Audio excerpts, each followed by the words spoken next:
তৃতীয় দফায় রাজনৈতিক দলগুলোর সাথে সংলাপ করছে অন্তর্বর্তী সরকার। প্রধান উপদেষ্টার সঙ্গে আলোচনায় অবিলম্বে ইসি গঠন করে নির্বাচনী রোডম্যাপ ঘোষণার দাবি জানিয়েছে বিএনপি। তবে এখনই রোডম্যাপ নয়, সংস্কার কর্মসূচি শেষ করার ওপর জোর দিয়েছে জামায়াতে ইসলামী। আর অন্য দলগুলো বলছে, রাজনৈতিক দলগুলোর সঙ্গে যে দূরত্ব তৈরি হয়েছে তা ঘোচানোর দায়িত্ব নিতে হবে সরকারকেই। প্রধান উপদেষ্টা ডক্টর ইউনূসের আমন্ত্রণে সংলাপে যোগ দিতে শনিবার রাষ্ট্রীয় অতিথি ভবন যমুনায় একে একে আসে বিভিন্ন রাজনৈতিক দল। অন্তর্বর্তী সরকারের প্রধান উপদেষ্টার সাথে বৈঠকে যোগ দেন উপদেষ্টা এএফ হাসান আরিফ, আদিলুর রহমান খান এবং প্রধান উপদেষ্টার বিশেষ সহকারী মাহফুজ আলম।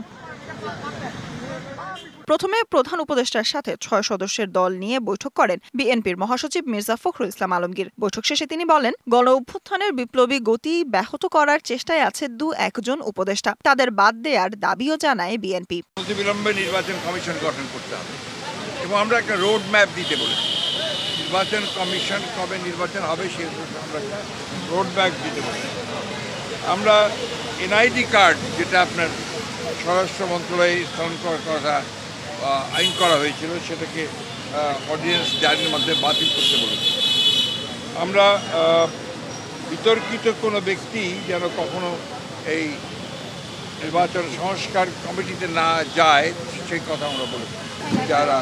যাদের বিরুদ্ধে অভিযোগ উঠেছে তাদেরকে নিয়োগ বাতিল করে দেওয়ার জন্য আমরা বলেছি।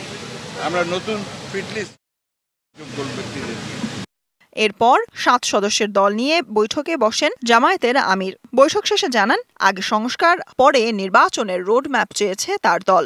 আমরা অবিলম্বে আমাদের চিন্তা জাতির সামনে তুলে ধরব যে কি কি সংস্কার এই মুহূর্তে প্রয়োজন, কি কি সংস্কার পরবর্তী পর্যায়ে আমাদের লাগবে।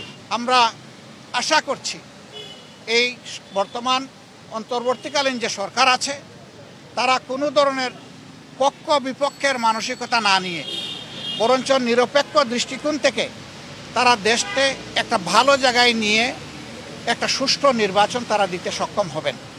রাজনৈতিক দলগুলোর মধ্যে দূরত্ব তৈরি হয়েছে মন্তব্য করে গণতন্ত্র মঞ্চ ও বাম গণতান্ত্রিক জোট জানায়, এটি নিরসনে কাজ করতে হবে অন্তর্বর্তী সরকারকেই। দ্রুত নির্বাচন কমিশন গঠন করে ভোটার তালিকা হালনাগাদ করারও তাগিদ দিয়েছেন তারা।